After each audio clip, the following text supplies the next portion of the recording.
चुनाव में अभी 2 फेज की वोटिंग खत्म हो गई है। 190 सीटों पर वोटिंग हुई है, लेकिन अभी से ही कांग्रेस पार्टी में मची भगदड़ को लेकर खूब चर्चा है। कम से कम बीजेपी उसके इर्द गिर्द खूब माहौल बना रही है। अब ताजा 2 खबरें हैं। एक पुरी की है, जहां सुचारिता मोहंती ने नामांकन से पहले ही अपना उन्होंने कैंडिडेचर वापस ले लिया है कांग्रेस पार्टी की तरफ से, जहां पर आपको याद होगा संबित पात्रा जो कि राष्ट्रीय प्रवक्ता थे बीजेपी के, वो चुनावी मैदान में है। लेकिन सबसे ज्यादा हलचल है दिल्ली को लेकर, जहां दिल्ली प्रदेश कांग्रेस के अध्यक्ष अरविंदर सिंह लवली ने पहले कांग्रेस पार्टी छोड़ी। कहा कन्हैया कुमार को उम्मीदवार बनाया है, जिस तरह से कांग्रेस पार्टी चल रही है मैं उसके खिलाफ हूं। अब वही अरविंदर सिंह लवली ने बीजेपी ज्वाइन कर लिया है। सवाल यह है कि तू चल मैं आया, ये जो कांग्रेस में खेल चल रहा है, आखिर इसके पीछे की वजह क्या है। लेकिन इससे पहले कि हम आपको अपनी ये रिपोर्ट दिखाएं, आइए सुना देते हैं क्या कहा है अरविंदर सिंह लवली। 18 वर्ष में हमको ये बताया गया था कि इंदिरा जी ने एक भाषण किया था और कहा था कि मेरा खून का कतरा कतरा इस देश के लिए है। और आज अगर हम वापस आए हैं तो इसलिए आए हैं कि हमने भाषण सुना था कतरे कतरे का। आज कांग्रेस पार्टी कतरे कतरे से टुकड़े टुकड़े तक पहुंच गई है। इसलिए जो है हम लोगों ने फैसला किया कि देश के लिए कोई पार्टी अगर लड़ रही है तो हमको घर बैठने की बजाय उस पार्टी में अपना योगदान देना चाहिए, उस सशक्त नेतृत्व को मजबूत करना चाहिए। पिछले संडे को इस्तीफा दिया था और आज पूरा हफ्ता हो गया। तो जो अपने लोगों का ध्यान नहीं रख रहे, वो दिल्ली के लोगों का कैसे ध्यान रखेंगे। अरविंदर सिंह लवली ये कह रहे हैं कि जो अपने लोगों का ध्यान नहीं रख रहे उनका क्या किया जाए। 1 सप्ताह हो गया इस्तीफा दिए हुए, अब बीजेपी ज्वाइन करने के बाद वो ये तमाम बातें कहते हुए।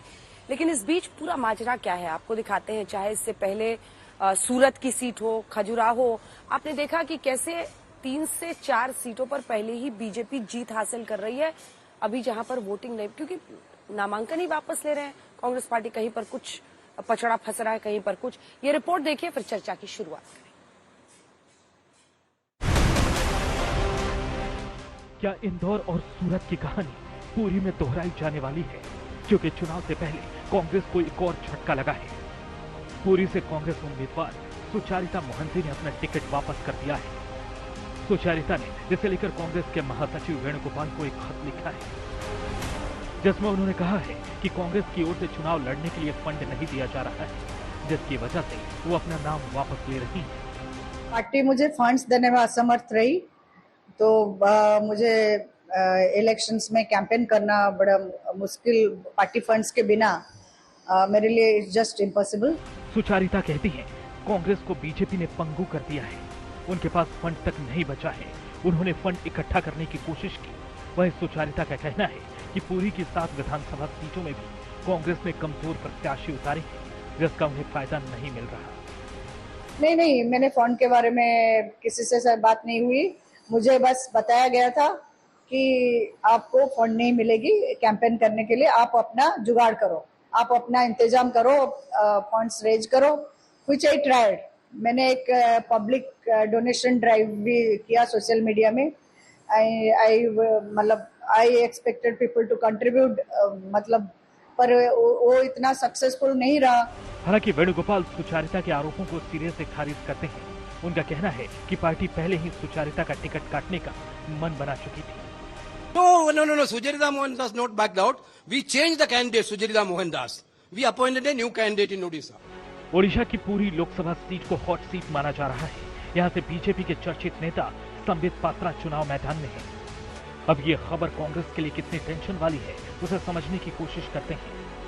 सूरत में 21 अप्रैल को कांग्रेस उम्मीदवार नीलेश कुंभानी का नामांकन खारिज कर दिया गया, जिसके बाद बाकी बचे 8 प्रत्याशी ने नामांकन वापस ले लिया था और बीजेपी के मुकेश दलाल बीजेपी के पहले और 12 साल बाद ऐसे प्रत्याशी बने जो निर्विरोध विजयी हो गए। फिर एक खेल इंदौर में हुआ, जहां कांग्रेस उम्मीदवार अक्षय कांति बम ने 29 अप्रैल को अपना नामांकन वापस ले लिया और वो बीजेपी में शामिल हो गए, जिसके बाद अब इंदौर में लड़ाई बीजेपी बनाम निर्दलीय हो गई है। खजुराहो में इंडिया गठबंधन की प्रत्याशी मीरा यादव को झटका लगा। समाजवादी पार्टी की ओर से चुनाव लड़ रही मीरा यादव के हस्ताक्षर में गड़बड़ी का हवाला दिया गया, जिसके बाद इंडिया गठबंधन ने अपना प्रत्याशी न रहने पर ऑल इंडिया फॉरवर्ड ब्लॉक के कैंडिडेट को समर्थन दे दिया है। हालांकि पूरी की सीट में मामला थोड़ा सा इन सीटों से अलग है, क्योंकि भले ही सुचारिता मोहंती ने नाम वापस ले लिया हो, लेकिन अभी नामांकन में थोड़ा वक्त बचा हुआ है।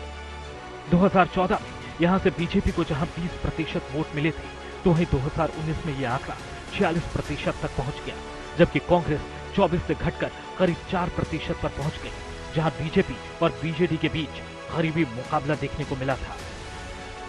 सबसे बड़ी बात, यहां से बीजेडी लगातार 6 बार से चुनाव जीत रही है, जबकि पिछले 4 बार से बीजेडी सांसद पिनाकी मिश्रा को इस बार टिकट नहीं दिया गया, जिन पर महुआ मोइत्रा वाले मामले में भ्रष्टाचार के आरोप लगे थे। बहरहाल पूरी की सीट में सीधा मुकाबला बीजेडी और बीजेपी के बीच देखने को मिल रहा है, जहां कांग्रेस की सुचारिता मोहंती की टिकट वापसी ने यहां की सियासत को गर्म कर दिया है। शिवी मोल के साथ अजय नाथ, पूरी आज तक। खास मेहमान हमारे साथ जुड़ रहे हैं, सिद्धार्थ यादव प्रवक्ता बीजेपी के हमारे साथ जुड़ रहे हैं, आलोक शर्मा जी प्रवक्ता कांग्रेस पार्टी के, संजीव झा प्रवक्ता आपके जुड़ रहे हैं, राजीव रंजन प्रवक्ता जेडीयू के, आशुतोष जी राजनीतिक विश्लेषक के तौर पर जुड़ रहे हैं, और सुचारिता मोहंती जो पुरी से कांग्रेस की पूर्व उम्मीदवार थी, वो हमारे साथ जुड़ रहे हैं। सुचारिता जी, मेरा पहला प्रश्न आप ही से है। अब देखिए, कांग्रेस पार्टी के तमाम लोग कह रहे हैं कि आपने अपनी सहूलियत देखते हुए आपने विड्रॉ किया है। कांग्रेस पार्टी की तरफ से आप वहां पर नामांकन दाखिल करने वाली ऑफिशियल उम्मीदवार थी ही नहीं, ये कई लोग कह रहे हैं। मैं आपका पहला रिएक्शन इस पे चाहती हूं, और साथ ही आपने जो नामांकन वापस लिया है उसकी वजह। 2 प्रश्न। जय जगन्नाथ। ये मैं कांग्रेस की ऑफिशियल कैंडिडेट थी, मेरा नाम डिक्लेयर भी हुआ था। आप लोगों ने मीडिया ने पूरा इसको पब्लिसिटी किया था। तो I was suppose to file my nomination on 6 तारीख हमारा लास्ट डेट है, और 6 तारीख को मुझे सबमिट करना था। और मैंने इसलिए सबमिट नहीं किया क्योंकि मुझे जो एडिक्वेट फंडिंग जरूरत थी, वो फंडिंग मुझे पार्टी की तरफ से नहीं मिली। इनफैक्ट नॉट ओनली मुझे, आई वाज टोल्ड कि आपको अपना जुगाड़ करनी है और आप अपना मतलब फंड्स और अपना रिसोर्सेस ऑर्गेनाइज करनी है। That is why, and I don't have any source of organizing funds. I tried, वो एक पब्लिक प्लेटफॉर्म में मैंने एक डोनेशन ड्राइव भी शुरू की, जो कुछ उसका कुछ ज्यादा सक्सेस नहीं हुआ, कुछ रिजल्ट नहीं आया, एंड और टाइम भी नहीं था, टाइम बहुत कम थी। इसलिए मैंने फिर सोचा कि इस सिचुएशन में मेरे 2 जो ओपोनेंट्स है, बोथ बीजेपी की और बीजेडी की, they are literally money bag के ऊपर बैठे हैं। They are flaunting their every wealth every day, campaign में, रोड शो में, नॉमिनेशन में, रैलीज में, everywhere. So obviously my intention was not to compete with them, but I wanted to have a simple, impactful campaign with limited resources, which I was unable to organize, and party was also not able to help me. Sucharita ji, आप official candidate हैं, ये आप कह रही हैं, और खबर ऐसी थी कि सुचारिता मोहंती बीजेपी की कांग्रेस की तरफ से उम्मीदवार होंगी। लेकिन सुचारिता जी, क्या आपके पास ऑफिशियल कम्युनिकेशन की कोई चिट्ठी, कोई ऐसी बात है जिसके जरिए आप अपना पक्ष रख सके? और आपसे रिक्वेस्ट है, अगर आप हिंदी में बात करेंगे तो हमारे दर्शक बेहतर समझेंगे। Yes, I have the B form, जिसमें which is required to file nomination. That the official form to file nomination. I still have it with me. और पार्टी की कैंडिडेट नहीं है, मुझे किसी ने नहीं बताया है। इनफैक्ट मेरा जो सिलेक्शन हुआ था एज पार्टी कैंडिडेट बड़ा डेमोक्रेटिक तरीके से, और मेरा विनेबिलिटी सोच के पार्टी ने ही, सेंट्रल लीडरशिप एंड पार्टी ने ही मुझे मेरा नाम सिलेक्ट किया था। और आज तो 4 तारीख है, 6 तारीख लास्ट डेट है नॉमिनेशन की। मुझे अभी तक तो किसने नहीं कहा था कि मैं पार्टी की कैंडिडेट नहीं हूँ, they are thinking of somebody else. वो तो ये आफ्टर थॉट होगा, बिकॉज आई सुचारिता जी, यही खबर आ रही है, वो कह रहे हैं कि कांग्रेस पार्टी की तरफ से किसी और को अब उम्मीदवार बना रहे हैं, तो इस बारे में आप क्या जानकारी देंगे? नहीं, अभी तो बनाना पड़ेगा। ऑब्वियसली मैं भी चाहूंगी कि कोई लड़े, that seat should remain blank, क्योंकि मैंने अभी मेरा टिकट रिटर्न कर दिया है। तो किसी को तो लड़ना पड़ेगा. Congress they will give someone to contest from that seat. And जो अपने पैसे से और अपना रिसोर्सेज से एक इम्पैक्टफुल कैंपेन भी करेंगे.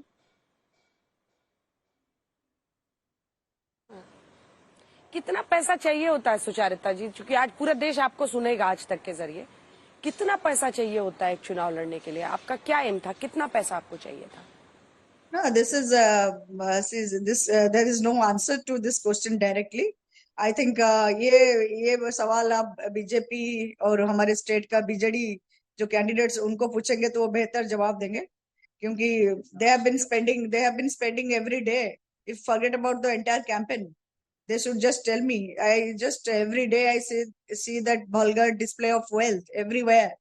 Yesterday there was a rally, there was this balloons, ठीक है crackers. जी सुचारिता जी, आप ये आरोप लगा रही हैं कि बीजेपी और बीजेडी के जो उम्मीदवार हैं वो बहुत पैसा खर्च कर रहे हैं, और आप कह रही वल्गर अमाउंट, जिसको अंग्रेजी में हिंदी में कहा जा सकता है कि अथाह पैसा वो खर्च कर रहे हैं, मतलब बेहिसाब पैसा खर्च कर रहे हैं. लेकिन आपने क्राउड सोर्सिंग किया, पब्लिक फंडिंग चाह रही थी, तो आपने कुछ तो टारगेट सेट किया होगा ना, मिनिमम. मतलब एक इससे देखिए, चूंकि आप कह रही हैं कि पैसा ना होने की वजह से आपको चुनाव नहीं लड़ना पड़ रहा है, तो आम जनता भी ये जानना चाहती है कि चुनाव लड़ने में आखिर कितना मिनिमम कितना खर्च चाहिए होता है. एक रफ आइडिया अगर आप दें, मैं आपसे कोई सॉलिड नंबर नहीं मांग रही, लेकिन एक रफ आइडिया आज 2024 में चुनाव लड़ने के लिए एक उम्मीदवार को कितना पैसा चाहिए, अगर आपको सब कुछ मैनेज करना है? आपको सिंपल तरीका से समझाऊंगी. हमारे कंस्टिट्यूएंसी में 20 लाख वोटर्स हैं, और 20 लाख वोटर्स को मैं हमारा जो मैनिफेस्टो में गारंटी कार्ड है, मैं अगर एक कार्ड भी दूं सबको, दैट मीन्स 6,000 फैमिली है, 6 लाख फैमिलीज हैं, उनको एक गारंटी कार्ड भी दूं, तो इसमें कितना आप अंदाजा लगा दीजिए कितना खर्चा आएगा. और अपार्ट फ्रॉम दैट 7 वो जो मेरे ऐसे पार्लियामेंट्री कॉन्स्टिट्यूंसी में 7 एमएलए के सेगमेंट है, एमएलए कॉन्स्टिट्यूएंसीज है, तो उसको मुझे घर से मैं पूरा पैदल तो चल के नहीं घूम सकती, मुझे गाड़ी में ही जाना पड़ेगा. मेरे साथ लोग भी रहेंगे, पार्टी के लोग रहेंगे, छोटा मोटा पोस्टर्स, प्लेकार्ड्स, बेसिक जो रिक्वायरमेंट जो मटेरियल होता है वो उसकी जरूरत है. लोग जाएंगे तो दिन भर सुबह से शाम तक कुछ कहीं पानी पी लिया, कुछ खा लिया, भूखे प्यास तो कैंपेन नहीं कर सकते. ये सब खर्च तो मुझे बेसिक जो रिक्वायरमेंट वो करना पड़ेगा. And that itself is not I managed till now. I have been managing on my own savings and money, whatever. I am not a business person. Whatever, I had left my job 10 years back. I was a journalist. I entered electoral politics 10 years back, and जो भी saving था थोड़ा बहुत उसमें मैं अभी भी campaign चलाया. But then I realized कि why should I take that big responsibility of contesting and block somebody else when I can't run an effectful campaign. That is why I decided it's better that I'll. अब एक आखिरी प्रश्न है आपसे, उसका जवाब दीजिए, जिसके बाद मैं अन्य मेहमानों के पास जाऊंगी. क्योंकि देखिए, आपके नॉमिनेशन को वापस लेने से मैसेज ये जा रहा है कि कांग्रेस पार्टी के जो उम्मीदवार हैं, क्योंकि इससे पहले आपने देखा है कई जगहों पर, सूरत में भी ऐसी स्थिति आई कि वहां पर बीजेपी जीत गई है, खजुराहो में भी ऐसी स्थिति आई, अब आपकी भी चर्चा हो रही है, इंदौर में ऐसा हुआ जिन्होंने कांग्रेस छोड़ दिया. तो ऐसा एक मैसेज जा रहा है कि जो कांग्रेस पार्टी है उसमें भगदड़ मची हुई है. क्या इसका फायदा बीजेपी को हो जाएगा? ये बात आपको परेशान नहीं करती, क्योंकि आप कांग्रेस पार्टी की उम्मीदवार थी, जैसा आप ही ने कहा कि ऑफिशियल उम्मीदवार थी.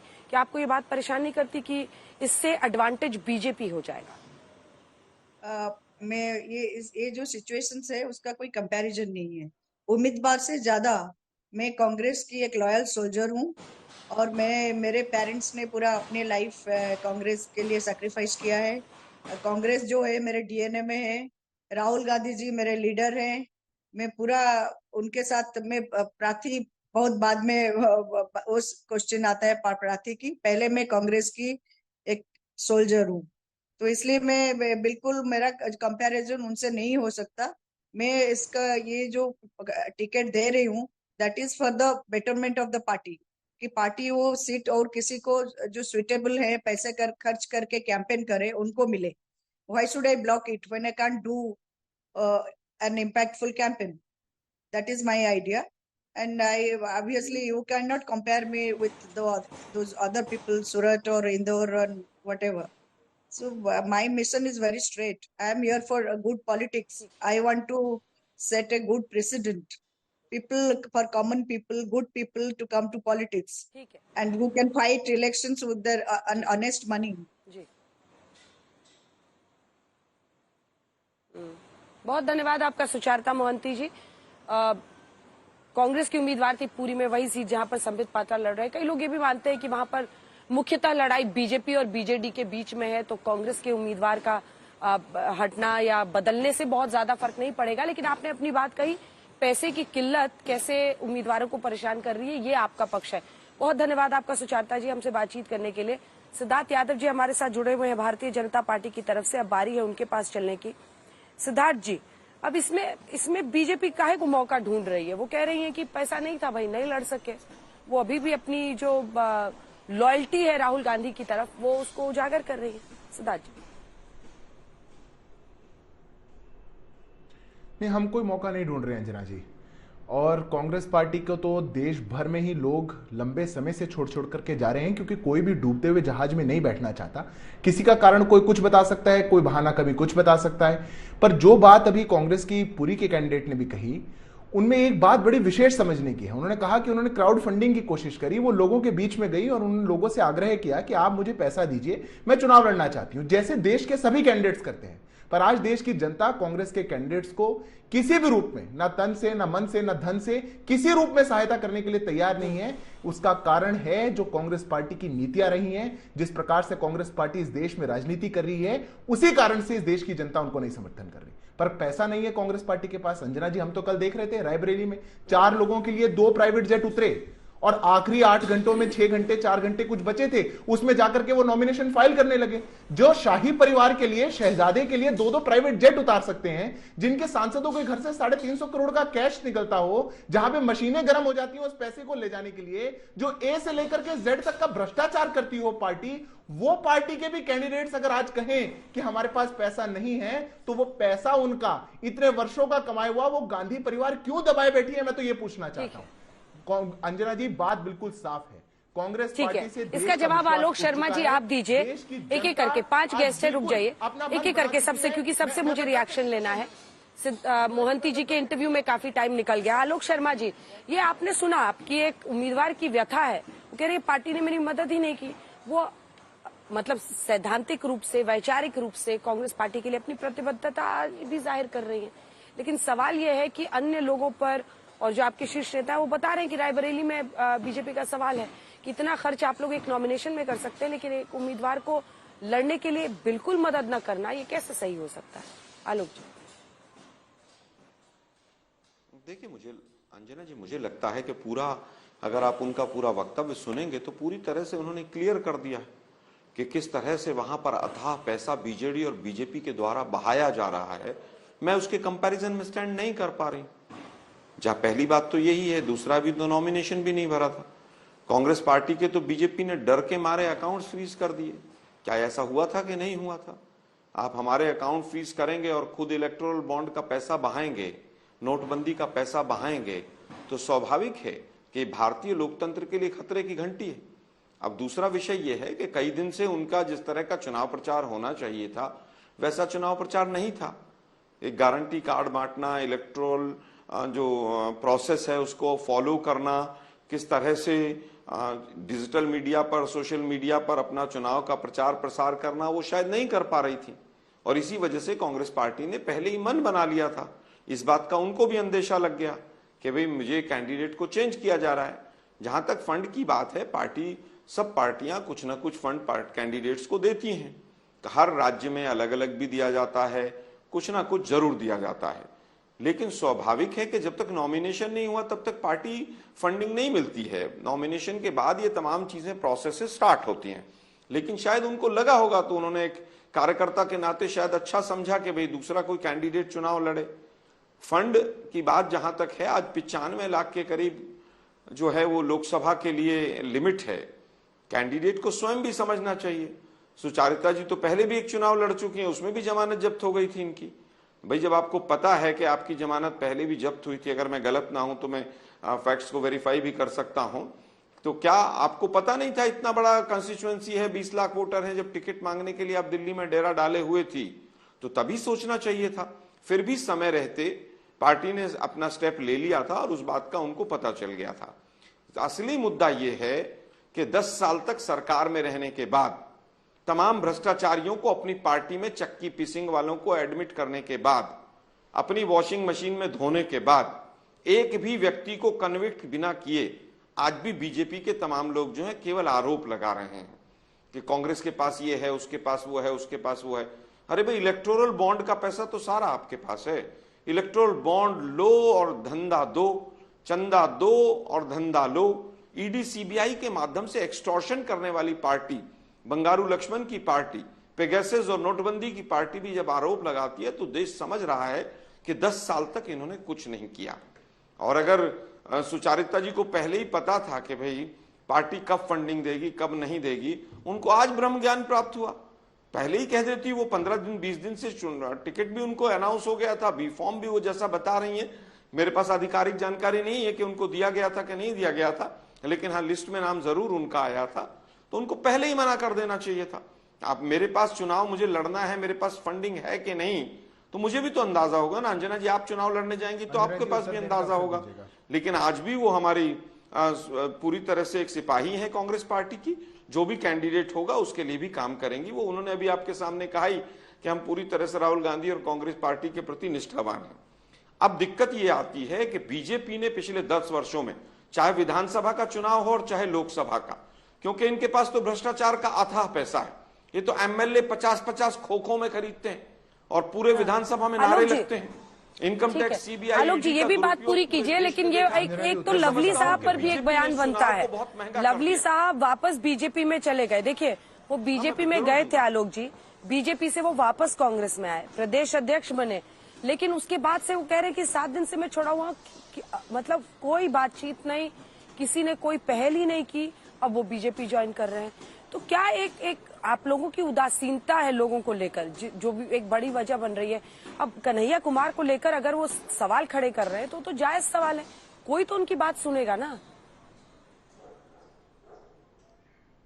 देखिए अंजना जी, 2 चीजें हैं। जिस दिन उन्होंने रिजाइन दिया, किससे पूछ कर दिया था? क्या किसी से ऊपर सीनियर लीडर से कंसल्ट करके दिया था? कन्हैया का कैंडिडेचर डिक्लेयर हुआ उससे पहले तो कन्हैया पार्टी ज्वाइन कर चुके थे। क्या कन्हैया एनएसयूआई के इंचार्ज नहीं बनाए गए थे? अगर कन्हैया से आपको दिक्कत थी तो पहले ही बता देते कि भाई मैं प्रदेश अध्यक्ष नहीं बनूंगा। आप लोगों ने कन्हैया को पार्टी में ले लिया है। कन्हैया के पार्टी में आने के बाद वो प्रदेश अध्यक्ष बने हैं। क्या ये सच नहीं है?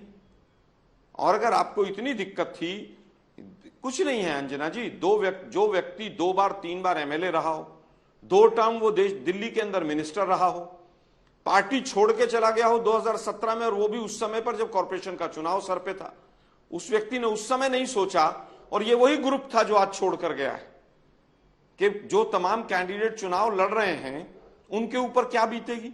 उसके बाद क्या हुआ?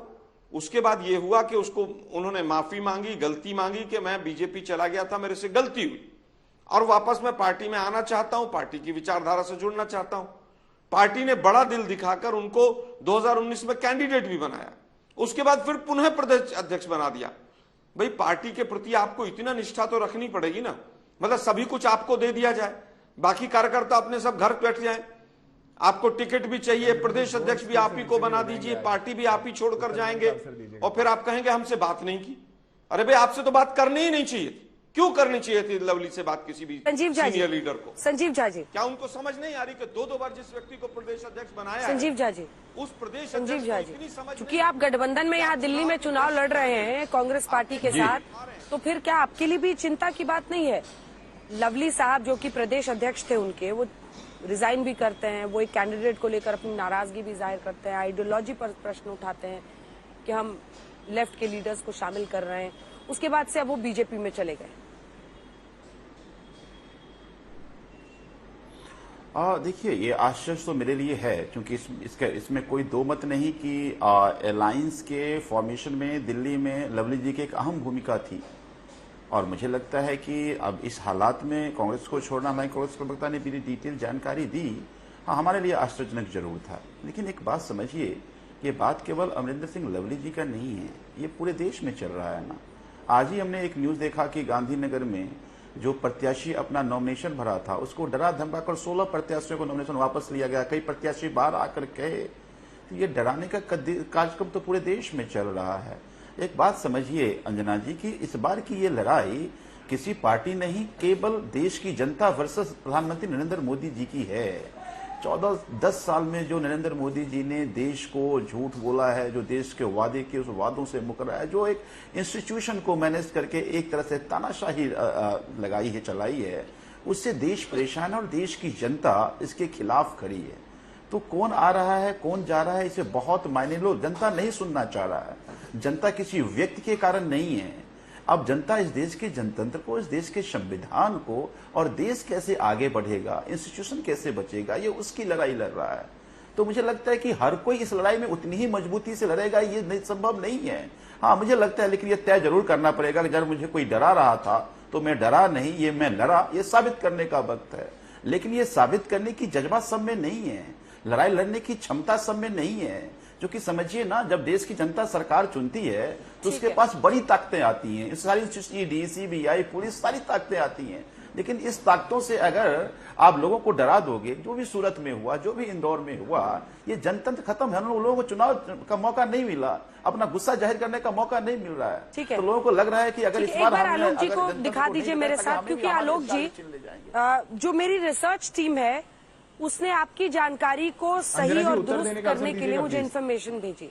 वो बता रहे हैं कि सुचारिता मोहंती ने, मैं आ रही हूँ इसके बाद, सुचारिता मोहंती ने 2019 में पुरी से चुनाव नहीं लड़ा था। 2014 में वो लड़ी थी और फर्स्ट रनर अप रही थी। 25% वोट उन्हें मिला था, उनकी जमानत जब्त नहीं हुई थी जैसा कि आपने कहा। तो ये इन्फॉर्मेशन के लिए वो रनर अप रही थी 14 में। ठीक है, मैंने कहा था, मैं भी चेक कर लेता हूं एक बार। मुझे था कि शायद वो विधानसभा का चुनाव 2014 में लड़ी थी, लेकिन अगर ऐसा है मैं अपने शब्द वापस लेता हूं। उसमें मुझे कहीं कोई आपत्ति नहीं है, क्योंकि 2019 में वो चुनाव नहीं लड़ी थी, मुझे मालूम है। लेकिन मेरे पास शायद ऐसी इंफॉर्मेशन थी कि शायद वो विधानसभा का चुनाव लड़ी थी। लेकिन अगर वो 2014 में भी अंजना जी चुनाव लड़ी थी और 25% वोट लिया था, उनको पता था चुनाव कैसे लड़ा जाता है, तो स्वाभाविक है उनके पास प्री इंफॉर्मेशन तो होगी ना कि भी चुनाव में पैसा भी खर्च होगा, चुनाव में क्या क्या किस तरह से चुनाव प्रचार किया जाएगा। मेरा केवल प्रश्न ये था, वो चुनाव लड़ी नहीं लड़ी उसका बहुत महत्व नहीं है, और उनकी कितनी वोट आई उसका भी महत्व नहीं है। लेकिन एक बार व्यक्ति जब चुनाव लड़ लेता है, राजीव जी से कमेंट लेने के बाद मैं अब लौटूंगी, आशुतोष जी आपके पास आऊंगी, थोड़ा सा रुक जाइए। छोटा छोटा कमेंट। राजीव जी अब अलग अलग केसेस हैं, कोई पैसे की वजह से, कोई किसी वजह से। इंदौर वाला तो वैसे बहुत ही चमत्कार हुआ था, वो अचानक कैलाश विजयवर्गीय जी के साथ वहां के उम्मीदवार की फोटो। लेकिन सवाल ये उठ रहा है, आपने सुना ही संजीव झा को, आपने सुना आलोक जी को, सवाल ये है, वो सारी की सारी उंगलियां बीजेपी की तरफ उठा रहे हैं कि ये लोकतंत्र को हाईजैक करने का एक तरीका है, उधर के उम्मीदवारों को अपनी तरफ करना। ये मुझे लगता है कहीं न कहीं ये हताशा और बौखलाहट है। आप बार बार केवल ये कहेंगे कि सत्ता का दुरुपयोग हो रहा है, उनके पास असीमित संसाधन है, इसलिए आपके लोग निकल रहे हैं। मुझे लगता है इससे ज्यादा मुश्किल दौर का सामना इस देश ने किया है। उस समय मीडिया को कोसने की स्थिति भी नहीं थी, इसलिए केवल एक राज्य सत्ता केंद्रित संपोषित एक केवल माध्यम था आकाशवाणी, और दूसरा दूरदर्शन का आरंभिक चरण। और उसके बाद लोग उसके बाद भी सड़कों पर उतरते थे, अपनी बातें रखते थे। लोकनायक जयप्रकाश नारायण के आह्वान पर पूरे देश में आंदोलन हुआ। आंदोलन ने उस समय सिंहासन को हिला दिया, सरकार बदल दी। अभी इसलिए हर बार ये बचकाने जो तर्क है, इससे आप बिल्कुल कहीं ना कहीं अपनी बेचारगी और अपनी जो कमजोरी है उसको जाहिर कर रहे हैं कि आप मुकाबले के लिए तैयार नहीं दिखते, आपके लोग निकल रहे हैं। तो निसंदेह इसकी वजह ढूंढी। अब मैं आलोक जी को एक बात मैं कहना चाहूंगा कि केसी वेणुगोपाल जी को भी मैंने सुना और आपको भी सुना, और जिन्होंने अपना सिंबल लौटाया, उन्होंने राहुल गांधी जी और कांग्रेस के प्रति अपना समर्पण दोहराया। लेकिन आपकी भाषा और केसी वेणुगोपाल जी की जो भाषा है, वो कहीं ना कहीं जो पार्टियों का जो स्वरूप है, जो कांग्रेस का जो केंद्रीय नेतृत्व है, उसकी जो कार्यकर्ताओं के साथ संवादहीनता की जो स्थिति है, उसको बयान कर। आपने जो कहा मैं उसको दोहराऊंगा नहीं, लेकिन ये कहना कि वो उनकी जमानत जब्त हो गई या जो भी हुआ, मुझे लगता है आपने तो सब कुछ देख करके उन्हें उम्मीदवार बनाया। अगर आप कमजोर उम्मीदवार खुद बना रहे थे तो ये आपकी कमजोरी हो सकती, लेकिन इसका आप अगर ये पूरा का पूरा जो ठिकरा है आप उम्मीदवार पर फोड़े, बजाय इसके आपको समस्याओं का आकलन करना होगा। और हम सब लोग राजनीति में, कई ऐसे उम्मीदवार होते हैं जिनकी आर्थिक पृष्ठभूमि बहुत अच्छी नहीं होती है, तो पार्टी का जो नेतृत्व है ऐसे उम्मीदवारों के चयन के साथ वैकल्पिक प्रबंधन पर बात करता है। कई साधन वाले जो उम्मीदवार होते हैं अपने संसाधन से लड़ते हैं, इसमें कोई बहुत बड़ी बात नहीं है। ये कहीं ना कहीं संवादहीनता है और कार्यकर्ताओं से आपकी दूरी बढ़ती जा रही है। ठीक है आशुतोष जी, अब आपके पास आते हुए देखिए, प्रश्न बहुत सीधा है। ना तो भारतीय लोकतंत्र के इतिहास में, चुनावी राजनीति के हिस्ट्री में ऐसा हुआ है कि कोई पार्टी इधर से उम्मीदवार इधर से उधर जा रहा हो और उधर से इधर आ रहा हो। लेकिन अरविंदर सिंह लवली का केस ले लीजिए, आपने सुचेता मोहंती का पूरा इंटरव्यू देखा, बीजेपी के दबाव में तो दोनों नहीं दिख रहे, ऐसा साफ है। सुचेता मोहंती ने तो यहाँ तक कहा कि मेरी लॉयल्टी आज भी राहुल गांधी को है, कांग्रेस मेरे डीएनए में है। लेकिन बीजेपी पर मर देना कि वो ये कर रहे हैं, ये कहां तक उचित होगा? देखिए, मैंने तो चुनाव लड़ा, इसलिए मुझे अच्छी तरीके से मालूम है कि एक आम आदमी के लिए फंड इकट्ठा कर पाना बहुत ही मुश्किल काम होता है। और वो आप ही बता दीजिए कितना पैसा लगता है आशुतोष जी? नहीं, मैं अगर आप ही बता दीजिए। मैं अगर उसका हिसाब किताब दूंगा तो जो लिमिट है उस लिमिट से तो कोई चुनाव लड़ ही नहीं पाता। देखिए, ईमानदारी की बात यह है, मैं आपको खाली एक फैक्ट दे रहा हूं, आप बाकी निष्कर्ष आप निकाल लीजिएगा। मैंने जब चांदनी चौक का चुनाव लड़ा कितना है? हाँ, नहीं आशुतोष जी, उसकी कोई सीमा नहीं है। हाँ। अंजना जी, उसकी कोई सीमा नहीं है। एक आम कैंडिडेट जो वो मिनिमम कितना? आप मान के चलिए 3 से 5 करोड़ रुपए लोग खर्च कर ज्यादा ही खर्च करते होंगे। मेरे पास इतनी ताकत भी नहीं थी कि मैं इतने पैसे इकट्ठा कर पाता, तो मैंने जितने पैसे इकट्ठा किए थे उसका एक एक पाई का हिसाब मैंने इलेक्शन कमीशन को दे दिया था। और आपको जान के हैरानी होगी कि मेरे खिलाफ जो भारतीय जनता पार्टी और कांग्रेस के जो कैंडिडेट थे, उनका जो खर्चा था वो ऑन पेपर लगभग 60% कम था मुझसे।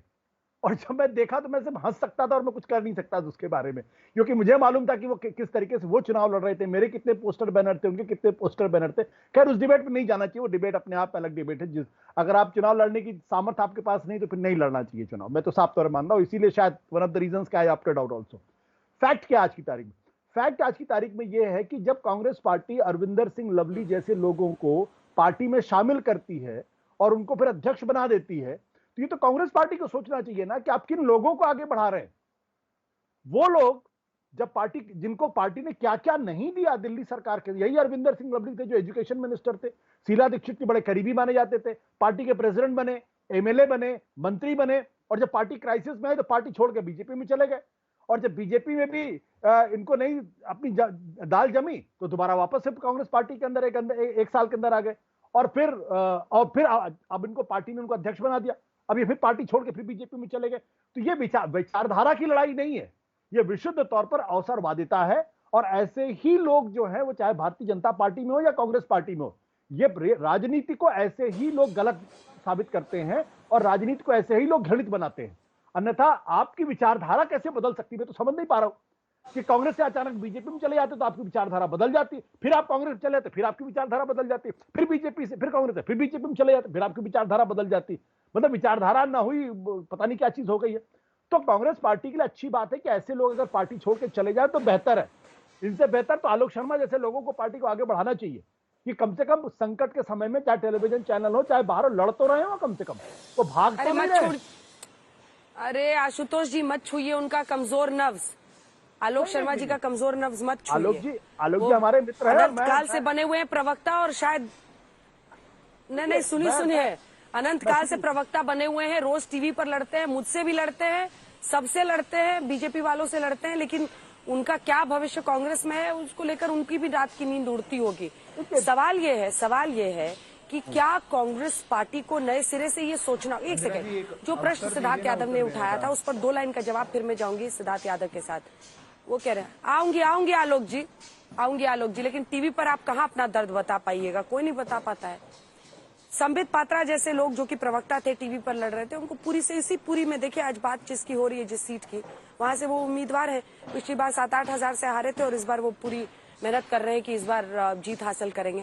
लेकिन प्रश्न ये है जो सिद्धार्थ यादव ने उठाया था, आप कह रहे हैं कि पैसा नहीं है तो मत लड़ो चुनाव, लेकिन पार्टी भी तो पैसा देती होगी ना, कुछ तो पैसा देती होगी।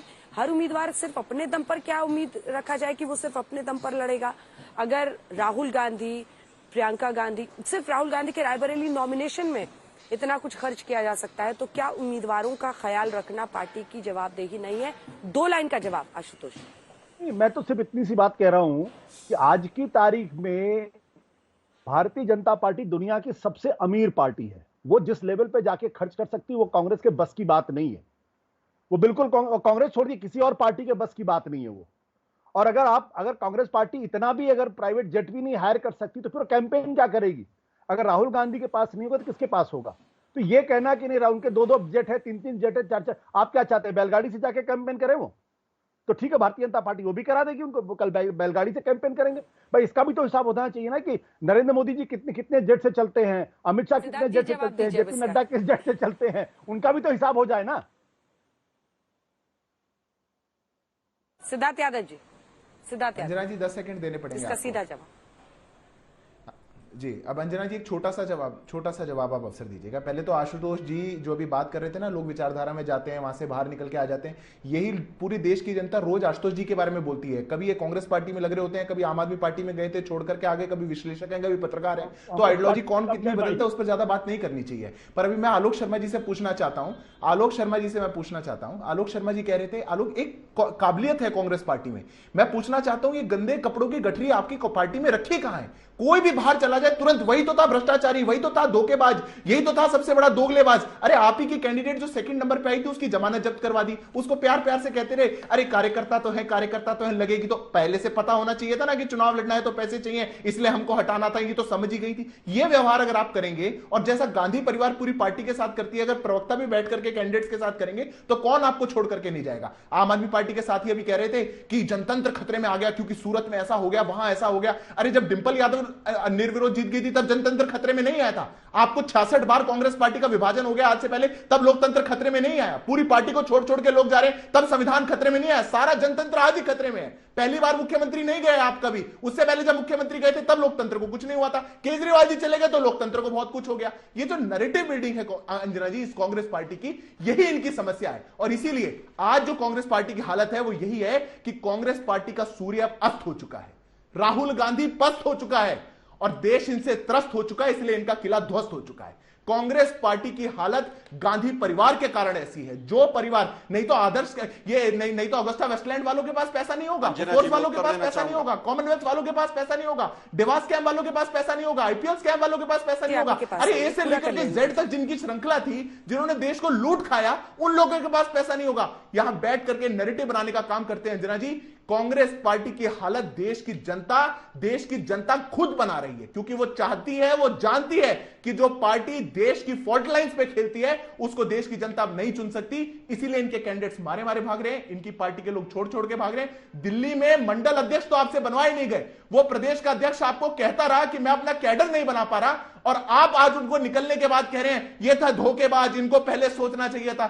थोड़ा सा विश्लेषण करिएगा आलोक शर्मा जी अपनी पार्टी के अंदर, नहीं तो 135 साल पुरानी पार्टी की यह हालत आज हो गई कि शाही परिवार के मुझे जवाब नहीं सोच पा रहे कि अमेठी रायबरेली आलोक जी देखिए, आज मैं काशी में हूँ, ठीक है, बनारस में हूँ, और मैंने आपके जो यूपी प्रदेश अध्यक्ष हैं अजय राय, उनका इंटरव्यू भी किया, हम लोग चलाएंगे चैनल पे।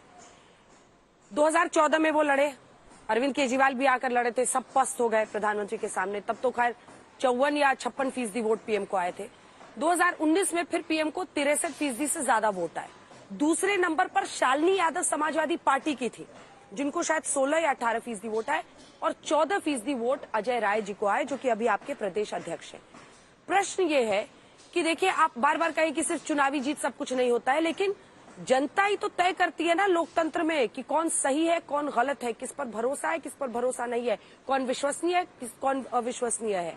तो ऐसे में उस पैरामीटर को अगर आप देखें तो ये जो पूरा ताना बाना एक बन रहा है, उसमें कई उम्मीदवार या कई जो राजनीतिक महत्वाकांक्षाएं रखते हैं, उनको ये लगता है कि उस तरफ हम रहें जहां पर हमें उम्मीद दिख रही है, जहां पर एक लोकप्रिय नेता है। क्या ये भी एक उसका पर्सपेक्टिव नहीं है, ये एक चैलेंज नहीं है आप लोगों के लिए, आलोक जी? और वो जरूर बताइएगा कि आपकी बारी कब आएगी, आपको कब टिकट मिलेगा? 2-3 चीजें हैं। देखिए अंजना जी, मुझे लगता है 2-3 चीजें यहां पर सामने आई। सबसे पहली चीज तो जो आशुतोष जी ने भी कही और मैं भी कह रहा था कि 2014 के बाद कोई भी चुनाव इतना महंगा हो गया है कि किसी भी एक व्यक्ति के लिए चुनाव लड़ना बहुत मुश्किल हो गया है, इसमें कोई दो राय नहीं है। बार बार जो बात कांग्रेस के लिए लोग कहते हैं और टीवी पर कहकर बेशर्मी से चले जाते हैं, अरे भाई 10 साल से आपकी सरकार थी, बोफोर्स में आप लोगों ने क्लीन चिट दी, 2G में आप लोगों की सरकार ने क्लीन चिट दी। लेकिन ठीक है, लज्जा अगर किसी ने उतार कर साइड में रख दी हो तो आरोप लगाना बहुत आसान रहता है। मैं तो कह रहा हूं कि आपकी 10 साल सरकार थी, एक FIR बता दीजिए जिसमें एक भी व्यक्ति कॉन्विक्ट हो गया हो कांग्रेस का। लेकिन आज लवली के प्रति कहीं ना कहीं इनका जो प्यार है वो बड़ा उमड़ रहा है। पर खुद बाहर अरे भाई, हमने किसी को नहीं कहा, आप लोगों ने जिनके खिलाफ सीडियां निकाली, जिनको भ्रष्टाचारी कहा, उनको सबको आपने वॉशिंग मशीन में धोकर और अपनी पार्टी में शामिल किया। अब बात आती है किसी भी कार्यकर्ता की कि उस कार्यकर्ता को कब क्या मिलेगा। कांग्रेस पार्टी का संघर्ष काल है, मेरे पास भी डर भी आए, लालच भी आए, सब कुछ आया। मैं अब टीवी पर उन चीजों को डिस्क्लोज नहीं कर सकता हूं, लेकिन मैं एक सिपाही के नाते कांग्रेस पार्टी के साथ आज भी हूं और भविष्य में भी रहूंगा। मेरे भाग्य में मिलना होगा तो मुझे यहां पर मिलेगा, नहीं मिलना होगा नहीं मिलेगा। लेकिन इतना जरूर है, ठीक है, ठीक है, सिर्फ 2 लाइन सिद्धार्थ जी, टाइम खत्म हो गया, सॉरी टाइम खत्म हो गया, सिर्फ 2 लाइन सिद्धार्थ जी, सिर्फ 2 लाइन। मैं समझता हूं कि अंजना जी, जो लोग जिनका शाही परिवार खुद बेल पर बाहर है, वो बैठ करके बोल रहे हैं किस पे क्या कार्रवाई हुई। अरे शाही परिवार बेल पर बाहर है 5,000 करोड़ के स्कैम में, और आलोक जी टिकट इसलिए नहीं मिल पा रही है क्योंकि आलोक जी ले नहीं रहे। उनको पता है कांग्रेस की टिकट लेके कहीं भी लड़ूंगा हारना ही है, तो क्या फायदा जाकर के हार जाऊं, एक अपना CV में बढ़वा दूं कि हार गया था। करना पड़ेगा। आप सभी का बहुत बहुत धन्यवाद हमारे साथ जुड़ने के लिए।